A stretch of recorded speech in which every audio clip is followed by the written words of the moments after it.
अस्सलाम वालेकुम dear viewers, हमारे पास ये मैथमेटिक्स के क्वेश्चन हैं जो कि आज का जो ईटा सीटी टेस्ट हुआ है 17/5/2025 में। इसका जो पहला क्वेश्चन है, parameter of square formula is. तो आपको मालूम होगा कि आपके पास जो स्क्वायर का पैरामीटर मालूम करने का फार्मूला है 4 into length of one side, यानी 4 ज़रब एल। एक साइड की जो लेंथ आई होगी उसके साथ आपने इसको मल्टीप्लाई करना होगा, ये इसका फार्मूला है। दूसरा सवाल है सम ऑफ सप्लीमेंट्री एंगल इज़। तो अगर आप देखें सप्लीमेंट्री एंगल का जो सम आता है वो हमारे पास 180 डिग्री के बराबर होता है। और इसके अलावा अगर आपके पास क्वेश्चन आ जाए कि the sum of complementary angle, तो कॉम्प्लीमेंट्री एंगल का जो सम होता है वो 90 डिग्री के बराबर होता है। ठीक है। एब्सोल्यूट वैल्यू ऑफ -13 इज़, तो -13 की एब्सोल्यूट वैल्यू क्या होगी? +13। इसके बाद हमारे पास आता है कि where will decimal point move when multiplied with 100।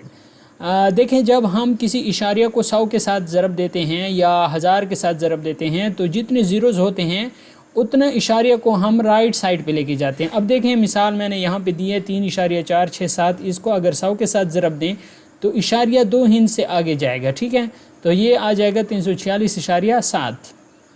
Decimal point moves 2 digit right side. ठीक है। नेक्स्ट हमारे पास है कामा इज़ प्लेस्ड आफ्टर एवरी खाली जगह डिजिट। तो कामा हम कितने डिजिट के बाद लगाते हैं? कामा को हम हर 3 डिजिट के बाद लगाते हैं। सो ये हमारे पास 5 क्वेश्चन हो गए। अब नेक्स्ट क्वेश्चन की तरफ चलते हैं। सो यहाँ पे जो हमारे पास छठा क्वेश्चन है, which value does not effect when placed after decimal. जब कौन सी वैल्यू कोई असर नहीं रखती जब हम उसको इशारे के बाद लगाते हैं? तो इशारे के बाद जब हम ज़ीरो लगाते हैं तो वैल्यू पर कोई असर नहीं पड़ता। तो ठीक है, हमारे पास जो आंसर होगा वो 0 होगा। ठीक है। नेक्स्ट हमारे पास है एलसीएम ऑफ 4 एंड 12 इज़। 4 और 12 के एलसीएम हमने यहाँ पे निकाला है, 4 और 12 लिखा है। ये हमारे पास कौन सा मेथड है? ये हमारे पास डिवीजन मेथड है एलसीएम निकालने का। ठीक है। 2 दूने 4, 6 दूने 12 और 2 एकम 2, 3 दूने 6 और 3 एकम 3 हो जाएगा। 2 ज़रब 2 ज़रब 3, तो हमारे पास एलसीएम कितना आ जाएगा? 12।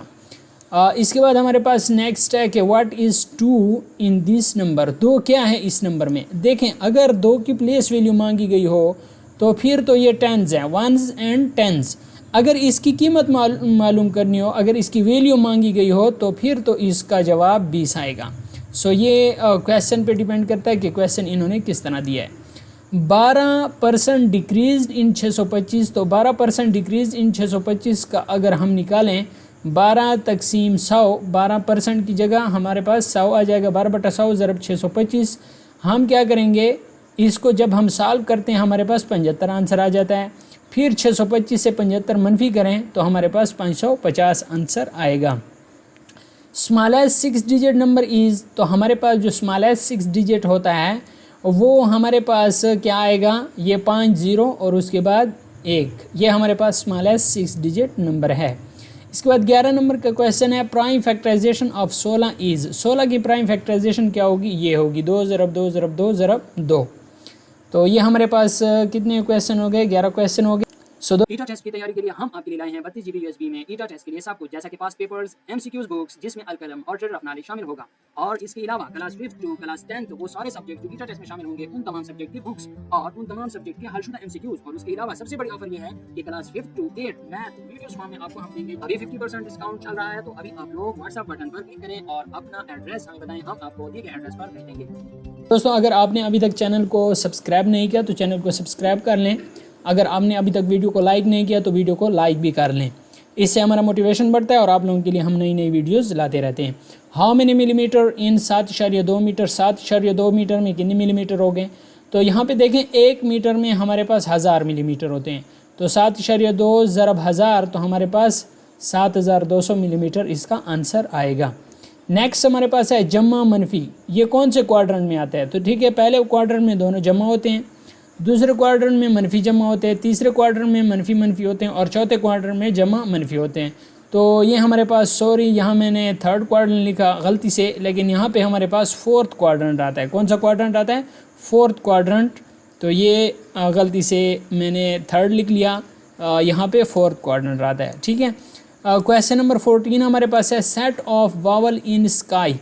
तो देखें स्काई में सारे कॉन्सोनेंट लेटर हैं, तो इसमें कोई भी वावल नहीं है, तो इसलिए हम यहाँ पे लिखें नल सेट, ठीक है, यानी कोई भी हमारे पास इसका सेट नहीं बनता, तो ऐसे सेट को हम नल सेट कहते हैं। Negative integers are less than, negative integer किस से छोटे होते हैं, तो 0 से छोटे होते हैं, ठीक है। 0 से जब राइट साइड पे हैं तो -1 -2 -3, जब लेफ्ट साइड पे आते हैं तो -1 -2 -3। 16 नंबर का क्वेश्चन है, प्राइम फैक्टराइजेशन ऑफ इकानसी इज, इकानसी की प्राइम फैक्टराइजेशन क्या होगी। तो इकानसी की प्राइम फैक्टराइजेशन हमने की, तो इकानसी की प्राइम फैक्टराइजेशन ये आती है 3 ज़रब 3 ज़रब 3 ज़रब 3। 16/80 टू परसेंटेज, 16/80 को परसेंटेज में जब हम लाते हैं तो 16/80 ज़रब, जब परसेंटेज में किसी भी हिस्से को जब हम लेके जाते हैं तो 100/100 से हम मल्टीप्लाई करते हैं। 16 को 100 के साथ मल्टीप्लाई किया, नीचे वाले 100 को कुछ नहीं कहना है क्योंकि 1/100 है, ये परसेंटेज के बराबर है। यहाँ पे देखें, हमारे पास आ जाएगा 1600/80, तो इसको A0 इस 0 के साथ कैंसिल, 8 दूने 16 0, तो ये इधर आ जाएगा, तो ये हमारे पास 1/100 की जगह परसेंटेज, तो 20% इसका क्या आ जाएगा, आंसर आ जाएगा। दोस्तों ये तो थे आज के जो क्वेश्चन। अब दोस्तों मैं आप लोगों के लिए ये लेके आया हूँ जो हमारे पास पिछले टेस्ट हुए हैं, उन पिछले टेस्टों में हमारे पास जो ये हैं PST वाला टेस्ट है, ये हज़ारा डिवीज़न का टेस्ट है, और इससे रिलेटेड नेक्स्ट जो भी हमारे पास टेस्ट आ रहे हैं बिल्कुल इससे रिलेटेड क्वेश्चन आ सकते हैं। तो कुछ क्वेश्चन इसके मैंने हल किए, आप इसको देख लें। If you study hard you will pass the test, identify the conditional sentence, इसमें कौन सा सेंटेंस आता है, तो ये हमारे पास क्या है, फर्स्ट कंडीशनल, ठीक है। दूसरा हमारे पास है मे, शुड एंड कैन और खाली जगह वर्ब्स, ये मॉडल वर्ब्स हैं। कौन से वर्ब्स हैं, मॉडल वर्ब्स हैं। तीसरा हमारे पास है which speech repeats or quotes the exact word spoken, तो ये क्या है, ये हमारे पास पेशियो है, ठीक है। नेक्स्ट हमारे पास चौथा है A N can stand alone as a sentence, तो ये इंडिपेंडेंट क्लॉज है। कौन सा, इंडिपेंडेंट क्लॉज है। Repetition of the first consonant sound in a line is, जब हमारे पास फर्स्ट कॉन्सोनेंट साउंड जो है उसको रिपीटिशन आए तो ऐसे को हम कहते हैं लिटरेशन, एलिट्रेशन। छठा एमसीक्यूज है माई हाउस इज़ खाली जगह than your, choose the correct degree of adjective, तो ये हमारे पास आ जाएगा my house is bigger than your, ठीक है, तो ये करेक्ट डिग्री ऑफ एडजेक्टिव है। Summary of a text is usually written in the present tense, जो समरी होती है टेक्स्ट की वो हम प्रेजेंट टेंस में लिखते हैं। तो अगर आप यह मैथ वाला क्वेश्चन देखें, ए जो हमारे पास है AB और BA, और A का स्क्वायर हमारे पास बराबर है LMN और O, then value of LM, तो वैल्यू ऑफ LM की क्या होगी, तो L की वैल्यू होगी A की 2 जमा B की 2, और M की वैल्यू होगी 2AB। सो ये हमारे पास हो गया है 8वां क्वेश्चन। इसका सलूशन यहाँ पे देखें कि A का स्क्वायर हमारे पास क्या आ जाएगा LMNO, और फिर अगर हम A मतलब करेंगे तो AABB आ जाएगा, तो ये हमारे पास क्या हो जाएगा A की 2 जमा B की 2, AB जमा BA जमा AB, B की 2 जमा A की 2, तो A की 2 जमा B की 2 2AB, तो L की वैल्यू A की 2 जमा B की 2 आ जाएगी। देखें इधर पहला है, ठीक है, और इधर भी पहला है, तो इसको बराबर लेंगे। L बराबर है A की 2 जमा B की 2, और M बराबर है 2AB। सो ये इसका क्या है, सॉल्यूशन दिया गया है, आप यहाँ से देख सकते हैं।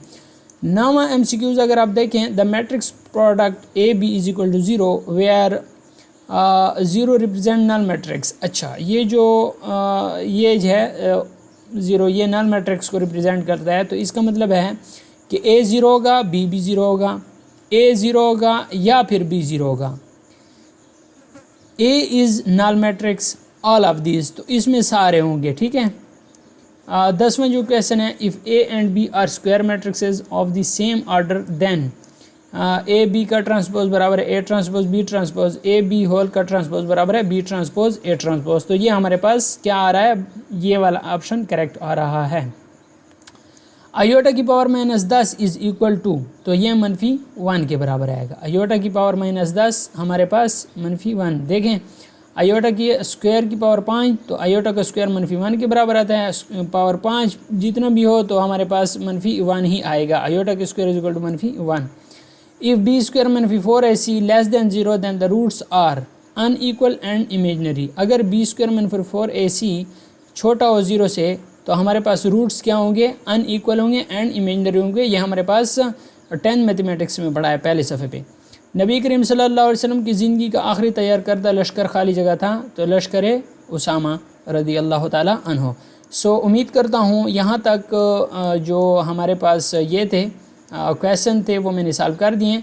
अब नेक्स्ट वीडियो इंशाल्लाह इसका पार्ट 2 आएगा। और अगर आपको ये तो मैंने एक सैम्पल के थ्रू आपको बता दिया, अगर आपको ये चाहिए, ये पास्ट पेपर्स जितने भी हैं उसको सॉल्यूशन अगर आपको चाहिए तो आप कमेंट बॉक्स में कमेंट करें।